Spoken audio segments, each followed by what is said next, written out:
श्रीकृष्णाय नमः। कृष्णं नारायणं वन्दे कृष्णं वन्दे व्रजप्रियं कृष्णं द्वैपायनं वन्दे कृष्णं वन्दे प्रतासुतं वन्दे श्रीकृष्णदेवं मुरनरकविदं वेदवेदान्तवेद्यं लोके भक्तिप्रसिद्धं यदुकुलजलदौ प्रादुरासीदपारे यस्यासीद्रूपमेवं त्रिभुवनतरणे भक्तिवच्चस्वतन्त्रं शास्त्रं रूपञ्च लोके प्रकटयति मुदा यस्सनो भूतिहेतुः वसुदेवसुतं देवं कंसचाणूरमर्दनं देवकी परमानंदं कृष्णं वन्दे जगद्गुरुं। ಪ್ರಿಯ ಬಾಂಧವರೇ, ನಮ್ಮ ಈ ಶ್ರೀ ಲಾಲಿಕೃಷ್ಣ ಚಾನಲ್ಗೆ ಸ್ವಾಗತ. ಇಂದಿನ ವಿಡಿಯೋದಲ್ಲಿ ನಾವು ಶ್ರೀಮದ್ ಭಾಗವತ ಮಹಾಪುರಾಣದ 10ನೆಯ ಸ್ಕಂದದ 74ನೆಯ ಅಧ್ಯಾಯವಾದ ಭಗವಂತನ ಅಗ್ರಪೂಜೆ ಶಿಶುಪಾಲವಧೆಯ ವಿಚಾರ ಮಾಡೋಣ. ಶ್ರೀಕೃಷ್ಣಾಯ ನಮಃ. ಶ್ರೀ ಶುಕಮಹಾಮುನಿಗಳು ಹೇಳುತ್ತಾರೆ, ಎಲೈ ಪರೀಕ್ಷಿತನೇ, ಯುಧಿಷ್ಠಿರ ಮಹಾರಾಜನು ಜರಾಸಂಧನ ವಧೆ ಮತ್ತು ಸರ್ವಶಕ್ತನಾದ ಭಗವಾನ್ ಶ್ರೀಕೃಷ್ಣನ ಅದ್ಭುತ ಮಹಿಮೆಯನ್ನು ಕೇಳಿ ಸುಪ್ರೀತನಾಗಿ ಇಂತೆಂದನು. ಯುಧಿಷ್ಠಿರನು ಹೇಳಿದನು, ಸಚ್ಚಿದಾನಂದ ಸ್ವರೂಪನಾದ ಶ್ರೀಕೃಷ್ಣ 3 ಲೋಕಗಳಿಗೂ ಸ್ವಾಮಿಗಳಾದ ಬ್ರಹ್ಮ ಶಂಕರರು ಮತ್ತು ಇಂದ್ರನೇ ಮೊದಲಾದ ಲೋಕಪಾಲರು ನಿನ್ನ ಆಜ್ಞೆಯನ್ನು ಪಡೆಯಲು ತವಕಿಸುತ್ತಿರುವರು. ಅದು ದೊರಕಿದರೆ ಬಹಳ ಶ್ರದ್ಧೆಯಿಂದ ಶಿರಸಾವಹಿಸಿ ಪಾಲಿಸುತ್ತಾರೆ. ಅನಂತನೇ, ನಾವಾದರೂ ಅತ್ಯಂತ ದೀನರಾಗಿದ್ದರೂ ಭೂಪತಿ ನರಪತಿಗಳೆಂದು ಭಾವಿಸಿಕೊಂಡಿದ್ದೇವೆ. ಇಂತಹ ಸ್ಥಿತಿಯಲ್ಲಿ ನಾವು ದಂಡನೆಗೆ ಅರ್ಹರಾಗಿದ್ದರೂ ನೀನು ನಮ್ಮ ಆಜ್ಞೆಯನ್ನು ಸ್ವೀಕರಿಸಿ ಅದನ್ನು ಪಾಲಿಸುತ್ತಿರುವೆ. ಸರ್ವಶಕ್ತನಾದ ಕಮಲಾಕ್ಷನಾದ ಭಗವಂತನಿಗೆ ಇದು ಮನುಷ್ಯ ಲೀಲೆಯ ಅಭಿನಯ ಮಾತ್ರವಾಗಿದೆ. ಉದಯಾಸ್ತಮಾನಗಳಿಗೆ ಕಾರಣನಾದ ಸೂರ್ಯನ ತೇಜಸ್ಸು ಹೆಚ್ಚು ಕಡಿಮೆಯಾಗದಿರುವಂತೆಯೇ ಯಾವುದೇ ಪ್ರಕಾರದ ಕರ್ಮಗಳಿಂದ ನಿನ್ನಲ್ಲಿ ಉಲ್ಲಾಸವಾಗಲಿ ಹ್ರಾಸವಾಗಲಿ ಆಗುವುದಿಲ್ಲ. ಏಕೆಂದರೆ ನೀನು ಸಜಾತೀಯ ವಿಜಾತೀಯ ಮತ್ತು ಸ್ವಗತ ಭೇದದಿಂದ ರಹಿತನಾದ ಸಾಕ್ಷಾತ್ ಪರಬ್ರಹ್ಮ ಪರಮಾತ್ಮನಾಗಿರುವೆ. ಯಾರಿಂದಲೂ ಜಯಿಸಲ್ಪಡದ ಮಾಧವನೇ, ಇದು ನಾನು ನನ್ನದು, ಇದು ನೀನು ನಿನ್ನದು, ಇಂತಹ ವಿಕಾರಯುಕ್ತ ಭೇದ ಬುದ್ಧಿಯು ಪಶುಗಳಲ್ಲಿರುತ್ತದೆ. ಆದರೆ ನಿನ್ನ ಅನನ್ಯ ಭಕ್ತರಾದವರ ಚಿತ್ತದಲ್ಲಿ ಇಂತಹ ಹುಚ್ಚುತನದ ವಿಚಾರವೇ ಬರುವುದಿಲ್ಲ. ಹೀಗಿರುವಾಗ ನಿನ್ನಲ್ಲಿ ಹೇಗಿದ್ದೀತು? ನೀನು ಮಾಡುವುದೆಲ್ಲವೂ ಲೀಲೆಯೇ ಆಗಿದೆ. ಶ್ರೀ ಶುಕಮಹಾಮುನಿಗಳು ಹೇಳುತ್ತಾರೆ, ಪರೀಕ್ಷಿತನೇ, ಹೀಗೆ ಹೇಳಿ ಯುಧಿಷ್ಠಿರನು ಭಗವಾನ್ ಶ್ರೀಕೃಷ್ಣನ ಅನುಮತಿಯಂತೆ ಯಜ್ಞದ ಕಾಲವು ಸನ್ನಿಹಿತವಾಗಲು ಯಜ್ಞ ಕರ್ಮಗಳಲ್ಲಿ ನಿಪುಣರಾದ ವೇದವಾದಿಗಳಾದ ಬ್ರಾಹ್ಮಣರನ್ನು ಋತ್ವಿಕ್ ಆಚಾರ್ಯರನ್ನು ವರಣ ಮಾಡಿಕೊಂಡನು.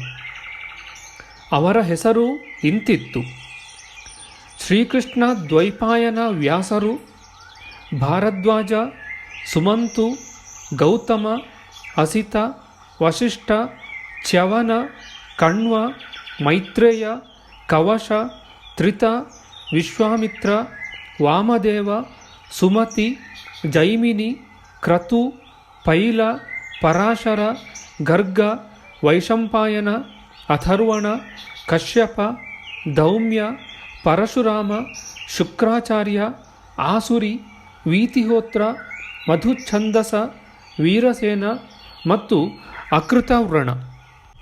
ಇವರಲ್ಲದೆ ದ್ರೋಣಾಚಾರ್ಯ, ಭೀಷ್ಮ ಪಿತಾಮಹ, ಕೃಪಾಚಾರ್ಯ, ಧೃತರಾಷ್ಟ್ರ, ದುರ್ಯೋಧನನೇ ಮೊದಲಾದ ಅವನ ಮಕ್ಕಳು, ಮಹಾಮತಿ ವಿದುರ ಇವರನ್ನು ಧರ್ಮರಾಯನು ಕರೆಸಿದನು. ರಾಜೇಂದ್ರ, ರಾಜಸೂಯ ಯಜ್ಞವನ್ನು ನೋಡಲು ದೇಶ ದೇಶಗಳ ಎಲ್ಲ ರಾಜರು, ಅವರ ಮಂತ್ರಿಗಳು, ಬ್ರಾಹ್ಮಣ, ಕ್ಷತ್ರಿಯ, ವೈಶ್ಯ, ಶೂದ್ರರು, ಸಮಸ್ತ ಪ್ರಜೆಗಳು ಇಂದ್ರಪ್ರಸ್ಥಕ್ಕೆ ಆಗಮಿಸಿದರು. ಅನಂತರ ಋತ್ವಿಜ ಬ್ರಾಹ್ಮಣರು ಶುಭ ಮುಹೂರ್ತದಲ್ಲಿ ಚಿನ್ನದ ನೇಗಿಲಿನಿಂದ ಯಾಗಭೂಮಿಯನ್ನು ಉತ್ತು ಯುಧಿಷ್ಠಿರನಿಗೆ ಶಾಸ್ತ್ರವಿಧಿಗನುಸಾರವಾಗಿ ಯಜ್ಞ ದೀಕ್ಷೆಯನ್ನು ಕೊಟ್ಟರು. ಹಿಂದಿನ ಕಾಲದಲ್ಲಿ ವರುಣನ ಯಜ್ಞದಲ್ಲಿ ಯಜ್ಞ ಪಾತ್ರೆಗಳೆಲ್ಲವೂ ಸ್ವರ್ಣಮಯವಾಗಿದ್ದಂತೆಯೇ ಯುಧಿಷ್ಠಿರನ ಯಜ್ಞದಲ್ಲಿಯೂ ಎಲ್ಲ ಸ್ವರ್ಣ ಪಾತ್ರೆಗಳೇ ಇದ್ದವು.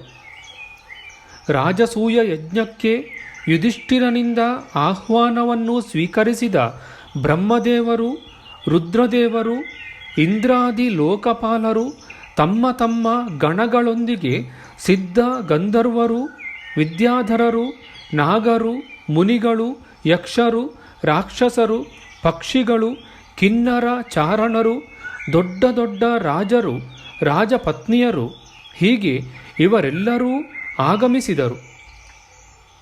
ರಾಜಸೂಯದ ವೈಭವವನ್ನು ಕಂಡು ಯಾರೂ ಅಚ್ಚರಿಗೊಳ್ಳಲಿಲ್ಲ. ಭಗವಾನ್ ಶ್ರೀಕೃಷ್ಣ ಪರಮಾತ್ಮನ ಪರಮಭಕ್ತನಾದ ಯುಧಿಷ್ಠಿರನಿಗೆ ಇದು ಅನುರೂಪವಾಗಿರುವುದೆಂದೇ ಎಲ್ಲರೂ ಭಾವಿಸಿದರು. ಹಿಂದೆ ವರುಣನಿಂದ ದೇವತೆಗಳು ರಾಜಸೂಯ ಯಾಗವನ್ನು ಮಾಡಿಸಿದಂತೆಯೇ ದೇವತೆಗಳಂತೆಯೇ ಮಹಾ ತೇಜಸ್ವಿಗಳಾದ ಯಾಜಕರು ಯುಧಿಷ್ಠಿರನಿಂದ ವಿಧಿವತ್ತಾಗಿ ರಾಜಸೂಯ ಯಜ್ಞವನ್ನು ಮಾಡಿಸಿದರು. ಸೋಮರಸವನ್ನು ಹಿಂಡುವ ದಿವಸ ಧರ್ಮರಾಜನು ತನ್ನ ಪರಮ ಭಾಗ್ಯಶಾಲಿಗಳಾದ ಯಾಜಕರನ್ನು ಮತ್ತು ಯಜ್ಞದ ನ್ಯೂನಾತಿರೇಕಗಳನ್ನು ನಿರೀಕ್ಷಿಸಲು ನಿಯುಕ್ತರಾಗಿದ್ದ ಸದಸತ್ಪತಿಗಳನ್ನು ಏಕಾಗ್ರಚಿತ್ತದಿಂದ ಪೂಜಿಸಿ ಸತ್ಕರಿಸಿದನು.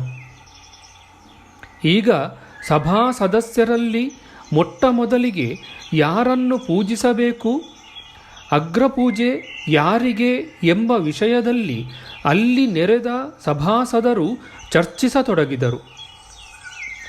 ಎಷ್ಟು ಮತಿಗಳೋ ಅಷ್ಟು ಮತಗಳು. ಅದರಿಂದ ಸರ್ವಸಮ್ಮತವಾದ ನಿರ್ಣಯವು ಆಗದೇ ಹೋಯಿತು. ಇಂತಹ ಸ್ಥಿತಿಯಲ್ಲಿ ಸಹದೇವನು ಹೇಳಿದನು, ಯದುವಂಶ ಶಿರೋಮಣಿ ಭಕ್ತವತ್ಸಲ ಭಗವಾನ್ ಶ್ರೀಕೃಷ್ಣನೇ ಸರ್ವ ಸದಸ್ಯರಲ್ಲಿ ಶ್ರೇಷ್ಠನೂ ಅಗ್ರಪೂಜೆಗೆ ಯೋಗ್ಯನಾಗಿದ್ದಾನೆ. ಏಕೆಂದರೆ ಇವನೇ ಸಮಸ್ತ ದೇವತೆಗಳ ರೂಪದಲ್ಲಿರುವವನು ಮತ್ತು ದೇಶ, ಕಾಲ, ಧನ ಮುಂತಾದ ಇರುವ ಎಲ್ಲ ವಸ್ತುಗಳ ರೂಪದಲ್ಲಿಯೂ ಅವನೇ ಆಗಿದ್ದಾನೆ. ಸಮಸ್ತ ವಿಶ್ವವೂ ಶ್ರೀಕೃಷ್ಣನ ರೂಪವೇ ಆಗಿದೆ. ಭಗವಾನ್ ಶ್ರೀಕೃಷ್ಣನೇ ಅಗ್ನಿ, ಆಹುತಿ ಮತ್ತು ಮಂತ್ರದ ಸ್ವರೂಪನಾಗಿರುವನು. ಜ್ಞಾನ ಮಾರ್ಗ ಮತ್ತು ಕರ್ಮ ಮಾರ್ಗ ಇವೆರಡೂ ಅವನನ್ನು ಪಡೆಯುವ ಸಾಧನಗಳಾಗಿವೆ. ಸಭಾಸದರೇ, ಭಗವಾನ್ ಶ್ರೀಕೃಷ್ಣನು ಏಕಮೇವಾದ್ವಿತೀಯ ಬ್ರಹ್ಮನಾಗಿದ್ದಾನೆ. ಅಖಂಡ ಬ್ರಹ್ಮಾಂಡವು ಇವನ ಸ್ವರೂಪವೇ ಆಗಿದೆ. ಅವನು ತಾನೇ ತನ್ನಲ್ಲಿ ಸ್ಥಿತನಾಗಿದ್ದಾನೆ ಮತ್ತು ಜನ್ಮ, ಅಸ್ತಿತ್ವ, ವೃದ್ಧಿ ಮೊದಲಾದ 6 ಭಾವ ವಿಕಾರಗಳಿಂದ ರಹಿತನಾಗಿದ್ದಾನೆ. ಅವನು ತನ್ನ ಆತ್ಮಸ್ವರೂಪ ಸಂಕಲ್ಪದಿಂದಲೇ ಜಗತ್ತಿನ ಸೃಷ್ಟಿ, ಸ್ಥಿತಿ, ಸಂಹಾರಗಳನ್ನು ಮಾಡುತ್ತಾನೆ. ಸಮಸ್ತ ಜಗತ್ತು ಶ್ರೀಕೃಷ್ಣನ ಅನುಗ್ರಹದಿಂದಲೇ ಅನೇಕ ವಿಧದ ಕರ್ಮಾನುಷ್ಠಾನಗಳನ್ನು ಮಾಡುತ್ತಾ ಧರ್ಮ, ಅರ್ಥ, ಕಾಮ, ಮೋಕ್ಷಗಳೆಂಬ ಪುರುಷಾರ್ಥಗಳನ್ನು ಸಾಧಿಸಿಕೊಳ್ಳುತ್ತಾರೆ.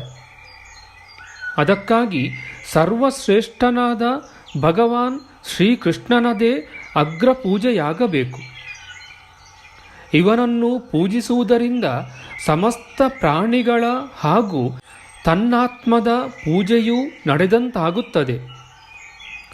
ದಾನಕ್ಕೆ ಅನಂತವಾದ ಫಲವನ್ನು ಅಪೇಕ್ಷಿಸುವವನು ಸಮಸ್ತ ಪ್ರಾಣಿಗಳಿಗೂ ಆತ್ಮಸ್ವರೂಪನಾದ, ಭೇದ ಭಾವರಹಿತನಾದ, ಪರಮಶಾಂತನಾದ, ಪರಿಪೂರ್ಣನಾದ, ಮಹಾತ್ಮನಾದ ಶ್ರೀಕೃಷ್ಣನಿಗೆ ದಾನ ಮಾಡಬೇಕು. ಪರೀಕ್ಷಿತನೇ, ಭಗವಂತನ ಮಹಿಮೆಯನ್ನು ಅವನ ಪ್ರಭಾವವನ್ನು ಅರಿತಿದ್ದ ಸಹದೇವನು ಹೀಗೆ ಹೇಳಿ ಸುಮ್ಮನಾದನು. ಆ ಸಮಯದಲ್ಲಿ ಧರ್ಮರಾಯನ ಯಜ್ಞಸಭೆಯಲ್ಲಿ ಉಪಸ್ಥಿತರಾಗಿದ್ದ ಸತ್ಪುರುಷರೆಲ್ಲರೂ ಏಕಕಂಠದಿಂದ ಸಾಧು ಸಾಧು, ಬಹಳ ಚೆನ್ನಾಗಿದೆ ಎಂದು ಹೇಳಿ ಸಹದೇವನ ಮಾತನ್ನು ಸಮರ್ಥಿಸಿದರು. ಯುಧಿಷ್ಠಿರನು ಬ್ರಾಹ್ಮಣರ ಈ ಸಾಧುವಾದವನ್ನು ಕೇಳಿ ಸಭ್ಯರ ಅಭಿಪ್ರಾಯವನ್ನು ತಿಳಿದವನಾಗಿ ಆನಂದದಿಂದಲೂ ಪ್ರೇಮೋದ್ರೇಕದಿಂದಲೂ ವಿಹ್ವಲನಾಗಿ ಭಗವಾನ್ ಶ್ರೀಕೃಷ್ಣನ ಅಗ್ರಪೂಜೆಯನ್ನು ಮಾಡಿದನು. ಯುಧಿಷ್ಠಿರನು ತನ್ನ ಪತ್ನಿಯರು, ತಮ್ಮಂದಿರು, ಮಂತ್ರಿಗಳು ಮತ್ತು ಕುಟುಂಬ ವರ್ಗದವರೊಡನೆ ಅತ್ಯಂತ ಪ್ರೇಮದಿಂದಲೂ ಆನಂದದಿಂದಲೂ ಭಗವಂತನ ಚರಣಾರವಿಂದಗಳನ್ನು ತೊಳೆದು ಲೋಕಪಾವನವಾದ ಚರಣತೀರ್ಥವನ್ನು ತಲೆಯಲ್ಲಿ ಧರಿಸಿಕೊಂಡನು. ಆಗ ಅವನು ಭಗವಂತನಿಗೆ ರೇಷ್ಮೆಯ ಪೀತಾಂಬರವನ್ನು, ಬಹುಮೂಲ್ಯವಾದ ಆಭರಣಗಳನ್ನು ಸಮರ್ಪಿಸಿದನು. ಆ ಸಮಯದಲ್ಲಿ ಅವನ ಕಣ್ಣುಗಳು ಪ್ರೇಮಾನಂದದ ಅಶ್ರುಗಳಿಂದ ತುಂಬಿ ಹೋಗಿ ಭಗವಂತನನ್ನು ಸರಿಯಾಗಿ ನೋಡಲು ಸಾಧ್ಯವಾಗಲಿಲ್ಲ. ಹೀಗೆ ಅಗ್ರಪೂಜೆಯಿಂದ ಸಮ್ಮಾನಿತನಾದ ಶ್ರೀಕೃಷ್ಣನನ್ನು ನೋಡಿ ಆ ಸಭೆಯಲ್ಲಿ ಕುಳಿತಿದ್ದವರೆಲ್ಲರೂ ಕೈಜೋಡಿಸಿಕೊಂಡು ಶ್ರೀಕೃಷ್ಣಾಯ ನಮೋ ನಮಃ, ಶ್ರೀಕೃಷ್ಣನಿಗೆ ಜಯವಾಗಲಿ ಎಂದು ಹೇಳಿಕೊಂಡು ನಮಸ್ಕರಿಸತೊಡಗಿದರು. ಆಗ ಆಕಾಶದಿಂದ ತಾನಾಗಿಯೇ ಪುಷ್ಪವೃಷ್ಟಿಯಾಗತೊಡಗಿತು. ಪರೀಕ್ಷಿತನೇ, ತನ್ನ ಆಸನದಲ್ಲಿ ಕುಳಿತಿದ್ದ ಶಿಶುಪಾಲನು ಇದೆಲ್ಲವನ್ನೂ ನೋಡಿ ಕೇಳುತ್ತಿದ್ದನು. ಭಗವಾನ್ ಶ್ರೀಕೃಷ್ಣನ ಗುಣಗಾನವನ್ನು ಕೇಳಿ ಕ್ರೋಧಗೊಂಡು ಎದ್ದು ನಿಂತು ತುಂಬಿದ ಸಭೆಯಲ್ಲಿ ಕೈಯನ್ನು ಮೇಲಕ್ಕೆತ್ತಿ ಅಸಹಿಷ್ಣುತೆಯಿಂದ ನಿರ್ಭಯನಾಗಿ ಭಗವಂತನಿಗೆ ಕೇಳಿಸುವಂತೆ ಅತ್ಯಂತ ಕಠೋರವಾದ ಮಾತುಗಳನ್ನಾಡತೊಡಗಿದನು. ಸಭ್ಯರೇ, ಕಾಲನೇ ಈಶ್ವರನಾಗಿದ್ದಾನೆ ಎಂದು ಹೇಳಿದ ಶ್ರುತಿಯ ಮಾತು ಅಕ್ಷರಶಃ ಸತ್ಯವಾಗಿದೆ. ಲಕ್ಷ ಲಕ್ಷ ಪ್ರಯತ್ನ ಮಾಡಿದರೂ ಅದು ತನ್ನ ಕೆಲಸವನ್ನು ಮಾಡಿಯೇ ತೀರುತ್ತದೆ. ಇಲ್ಲಿ ಮಕ್ಕಳ ಮತ್ತು ಮೂರ್ಖರ ಮಾತುಗಳಿಂದ ದೊಡ್ಡ ದೊಡ್ಡ ವಯೋವೃದ್ಧರ, ಜ್ಞಾನವೃದ್ಧರ ಬುದ್ಧಿಯು ಪಲ್ಲಟವಾಗುವುದು ಇದರ ಪ್ರತ್ಯಕ್ಷ ಪ್ರಮಾಣವಾಗಿದೆ. ನೀವೆಲ್ಲರೂ ಅಗ್ರಪೂಜೆಗೆ ಅರ್ಹರಾರೆಂಬುದನ್ನು ನಿರ್ಣಯಿಸುವುದರಲ್ಲಿ ಸಮರ್ಥರಾಗಿರುವಿರಿ ಎಂದು ನಾನು ತಿಳಿದಿದ್ದೇನೆ. ಅದಕ್ಕಾಗಿ ಸದಸತ್ಪತಿಗಳೇ, ಬಾಲಕನಾದ ಸಹದೇವನು ಹೇಳಿದ ಶ್ರೀಕೃಷ್ಣನೇ ಅಗ್ರಪೂಜೆಗೆ ಅರ್ಹನಾಗಿದ್ದಾನೆ ಎಂಬ ಮಾತನ್ನು ನೀವು ಅನುಮೋದಿಸಬೇಡಿರಿ. ಇಲ್ಲಿ ದೊಡ್ಡ ದೊಡ್ಡ ತಪಸ್ವಿಗಳು, ವಿದ್ವಾಂಸರು, ವ್ರತನಿಷ್ಠರು, ಜ್ಞಾನದ ಮೂಲಕ ತಮ್ಮ ಸಮಸ್ತ ಪಾಪ ತಾಪಗಳನ್ನು ಶಾಂತಗೊಳಿಸಿದವರು, ಪರಮಜ್ಞಾನಿ ಪರಮರ್ಷಿಗಳಾದ ಬ್ರಹ್ಮನಿಷ್ಠರು ಮುಂತಾದವರು ಉಪಸ್ಥಿತರಾಗಿ ಇದ್ದಾರೆ. ಇಂತಹವರನ್ನು ದೊಡ್ಡ ದೊಡ್ಡ ಲೋಕಪಾಲರು ಪೂಜಿಸುತ್ತಿರುವರು. ಯಜ್ಞದ ನ್ಯೂನಾತಿರೇಕವನ್ನು ಹೇಳುವಂತಹ ಆ ಸದಸತ್ಪತಿಗಳನ್ನು ಬಿಟ್ಟು ಈ ಕುಲಕಳಂಕನಾದ ಗೊಲ್ಲನು ಹೇಗೆ ತಾನೇ ಅಗ್ರಪೂಜೆಗೆ ಅಧಿಕಾರಿಯಾಗಬಲ್ಲನು? ಎಂದಾದರೂ ಕಾಗೆಯು ಯಜ್ಞದ ಪುರೋಡಾಶಕ್ಕೆ ಅಧಿಕಾರಿಯಾಗಬಲ್ಲುದೇ? ಇವನಿಗೆ ಯಾವುದೇ ವರ್ಣವಾಗಲಿ ಆಶ್ರಮವಾಗಲಿ ಇಲ್ಲ. ಕುಲವು ಉನ್ನತವಾಗಿಲ್ಲ. ಎಲ್ಲ ಧರ್ಮಗಳಿಂದಲೂ ಹೊರಗಾಗಿರುವನು. ವೇದ ಮತ್ತು ಲೋಕ ಮರ್ಯಾದೆಗಳನ್ನು ಉಲ್ಲಂಘಿಸಿ ಮನಬಂದಂತೆ ವರ್ತಿಸುತ್ತಾನೆ. ಇವನಲ್ಲಿ ಯಾವುದೇ ಗುಣಗಳಿಲ್ಲ. ಇಂತಹ ಸ್ಥಿತಿಯಲ್ಲಿ ಇವನು ಅಗ್ರಪೂಜೆಗೆ ಹೇಗೆ ಅರ್ಹನಾಗಬಲ್ಲನು? ಯಯಾತಿ ರಾಜನು ಇವನ ವಂಶಕ್ಕೆ ಶಪಿಸಿದುದು ನೀವೆಲ್ಲರೂ ತಿಳಿದಿರುವಿರಿ. ಅದಕ್ಕಾಗಿ ಸತ್ಪುರುಷರು ಈ ವಂಶವನ್ನು ಬಹಿಷ್ಕರಿಸಿರುವರು. ಇವರೆಲ್ಲರೂ ಸದಾಕಾಲ ಮಧುಪಾನದಲ್ಲೇ ಆಸಕ್ತರಾಗಿರುತ್ತಾರೆ. ಹೀಗಿರುವಾಗ ಇವನು ಅಗ್ರಪೂಜೆಗೆ ಹೇಗೆ ಯೋಗ್ಯನಾಗಬಲ್ಲನು? ಇವರೆಲ್ಲರೂ ಬ್ರಹ್ಮರ್ಷಿಗಳಿಂದ ಸೇವಿತವಾದ ಮಥುರೆಯನ್ನು ತ್ಯಜಿಸಿ ಬ್ರಹ್ಮವರ್ಚಸ್ಸಿನ ವಿರೋಧಿಯಾದ ವೇದ ಚರ್ಚಾರಹಿತ ಸಮುದ್ರದಲ್ಲಿ ದುರ್ಗವನ್ನು ರಚಿಸಿಕೊಂಡು ಇರುತ್ತಾರೆ. ಅಲ್ಲಿಂದ ಇವರು ಹೊರಗೆ ಬಂದಾಗ ಕಳ್ಳರಂತೆ ಪ್ರಜೆಗಳೆಲ್ಲರನ್ನೂ ತೊಂದರೆಪಡಿಸುತ್ತಾರೆ. ಪರೀಕ್ಷಿತನೇ, ನಿರ್ಭಾಗ್ಯನಾದ ಶಿಶುಪಾಲನು ಹೀಗೆ ಅನೇಕ ಕರ್ಣಕಠೋರವಾದ ಮತ್ತು ಅಶುಭವಾದ ಮಾತುಗಳಿಂದ ಶ್ರೀಕೃಷ್ಣನನ್ನು ನಿಂದೆ ಮಾಡುತ್ತಿರಲು ಸಿಂಹವು ನರಿಯ ಕೂಗನ್ನು ಅಲಕ್ಷಿಸುವಂತೆ ಭಗವಾನ್ ಶ್ರೀಕೃಷ್ಣನು ಅವನೊಡನೆ ಏನನ್ನೂ ಮಾತನಾಡಲಿಲ್ಲ. ಆದರೆ ಸಭಾಸದರಿಗೆ ಭಗವಂತನ ನಿಂದೆಯನ್ನು ಕೇಳುವುದು ಅಸಹ್ಯ ಉಂಟಾಗಿ ತಮ್ಮ ತಮ್ಮ ಕಿವಿಗಳನ್ನು ಮುಚ್ಚಿಕೊಂಡು ಸಿಟ್ಟಿನಿಂದ ಶಿಶುಪಾಲನನ್ನು ನಿಂದಿಸುತ್ತಾ ಸಭಾಭವನದಿಂದ ಹೊರಟು ಹೋದರು. ಪರೀಕ್ಷಿದ್ರಾಜನೇ, ಭಗವಂತನ ಅಥವಾ ಅವನ ಭಕ್ತರ ನಿಂದೆಯನ್ನು ಕೇಳಿ ಅಲ್ಲಿಂದ ಹೊರಟು ಹೋಗದವನು ತನ್ನ ಶುಭಕರ್ಮಗಳಿಂದ ಚ್ಯುತನಾಗಿ ಅವನ ಅಧೋಗತಿಯಾಗುತ್ತದೆ. ಪರೀಕ್ಷಿತನೇ, ಶಿಶುಪಾಲನ ಶ್ರೀಕೃಷ್ಣನಿಂದ ವಾಕ್ಯಗಳಿಂದ ಅತಿಕ್ರುದ್ಧರಾದ ಪಾಂಡವ, ಮತ್ಸ್ಯ, ಕೇಕಯ ಮತ್ತು ಸೃಂಜಯ ನರಪತಿಗಳು ಶಿಶುಪಾಲನನ್ನು ಕೊಂದು ಹಾಕಲೆಂದು ಆಯುಧಗಳನ್ನು ಧರಿಸಿ ಎದ್ದು ನಿಂತರು. ಆದರೆ ಇದರಿಂದ ಶಿಶುಪಾಲನು ಗಾಬರಿಗೊಳ್ಳಲಿಲ್ಲ. ಅವನು ಹಿಂದೆ ಮುಂದೆ ಯೋಚಿಸದೆ ತನ್ನ ಕತ್ತಿ ಗುರಾಣಿಗಳನ್ನು ಎತ್ತಿಕೊಂಡು ತುಂಬಿದ ಆ ಸಭೆಯಲ್ಲಿ ಶ್ರೀಕೃಷ್ಣನ ಪಕ್ಷಪಾತಿಗಳಾದ ರಾಜರೆದುರಿಗೆ ಯುದ್ಧಕ್ಕೆ ಸಿದ್ಧನಾದನು.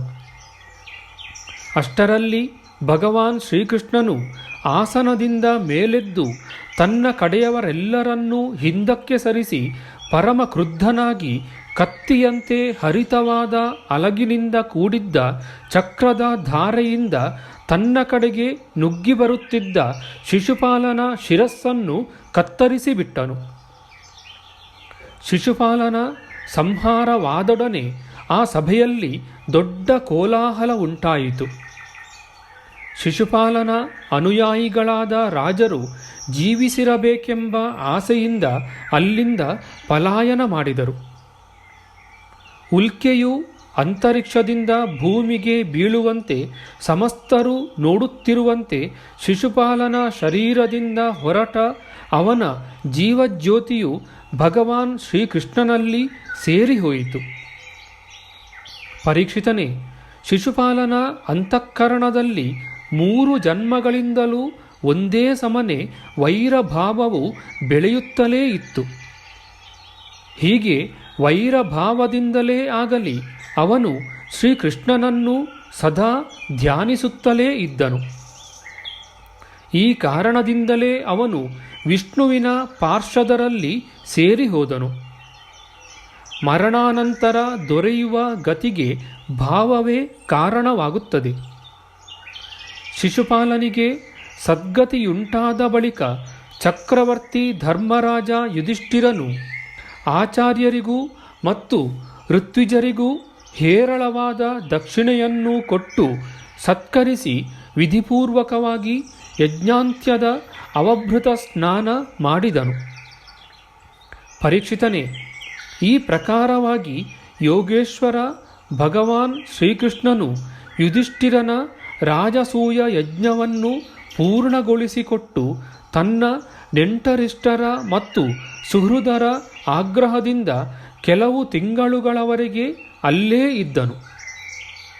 ಅನಂತರ ಯುಧಿಷ್ಠಿರನಿಗೆ ಕಳಿಸಿಕೊಡಲು ಇಷ್ಟವಿಲ್ಲದಿದ್ದರೂ ಸರ್ವಶಕ್ತನಾದ ಭಗವಾನ್ ಶ್ರೀಕೃಷ್ಣನು ಅವನಿಂದ ಬೀಳ್ಕೊಂಡು ತನ್ನ ರಾಣಿಯರೊಂದಿಗೆ ಮಂತ್ರಿಗಳೊಡನೆ ಇಂದ್ರಪ್ರಸ್ಥದಿಂದ ದ್ವಾರಕೆಗೆ ಪ್ರಯಾಣ ಬೆಳೆಸಿದನು.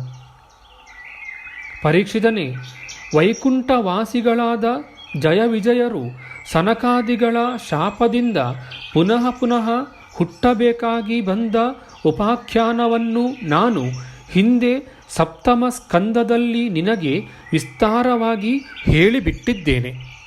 ರಾಜಸೂಯ ಯಾಗವನ್ನು ಮಾಡಿ ವಿಧಿವತ್ತಾಗಿ ಅವಭೃತ ಸ್ನಾನ ಮಾಡಿದ ಯುಧಿಷ್ಠಿರನು ಬ್ರಾಹ್ಮಣ ಮತ್ತು ಕ್ಷತ್ರಿಯರ ಸಭೆಯಲ್ಲಿ ದೇವೇಂದ್ರನಂತೆ ಪ್ರಕಾಶಿಸಿದನು. ಯುಧಿಷ್ಠಿರನು ದೇವತೆಗಳನ್ನು, ಮನುಷ್ಯರನ್ನು, ಆಕಾಶಚಾರಿಗಳನ್ನು ಯಥಾಯೋಗ್ಯವಾಗಿ ಸತ್ಕರಿಸಿದನು. ಅವರೆಲ್ಲರೂ ರಾಜಸೂಯ ಯಜ್ಞವನ್ನು ಮತ್ತು ಭಗವಾನ್ ಶ್ರೀಕೃಷ್ಣನನ್ನು ಪ್ರಶಂಸಿಸುತ್ತಾ ಬಹಳ ಆನಂದದಿಂದ ತಮ್ಮ ತಮ್ಮ ಲೋಕಗಳಿಗೆ ತೆರಳಿದರು.